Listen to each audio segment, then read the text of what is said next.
Minister, speaking about Donald Trump this morning, you said, and I'll try to quote accurately, what people say on the campaign trail is mitigated by the strong advice they get once they get into office, because if you just fly solo on every issue, you will create major problems for your nation. Minister, has this been your experience with your own handling of the backpacker tax, drought relief and the relocation of the Pesticides Authority to your own electorate, just to name a few?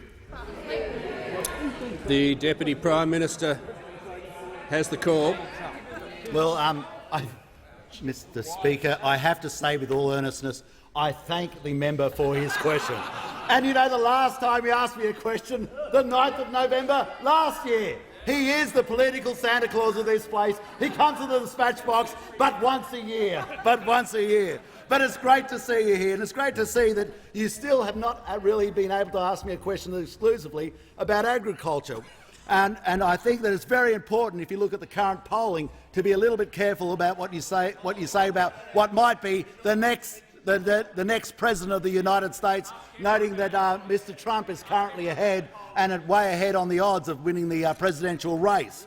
Now, what I do note is that I think the reason that the member for Hunter comes to the dispatch box but once a year is because when he does actually open his mouth, he creates a catastrophe. And he did one the other day with his announcement of a new rate for overseas workers at the expense of Australian workers. A new rate of tax at 10.5% for overseas workers, for backpackers. Which, let's look at this. I thought that the Labor Party was the party of workers. They were the party that used to stand up for workers. And might we go to a shed at Bawarrina, where on stand number 1 is an AWU ticket holder who is shearing sheep for $3.08 a head. $3.08 a head, and his take-home pay, because their average gets around about $55,000 a year.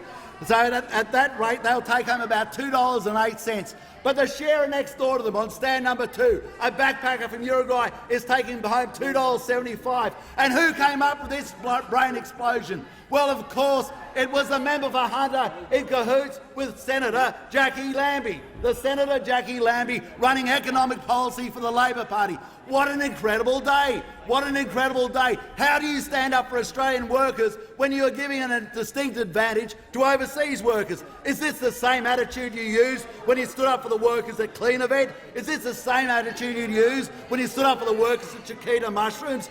So who are you hurting now? Well, none other but the whole of the Australian workforce.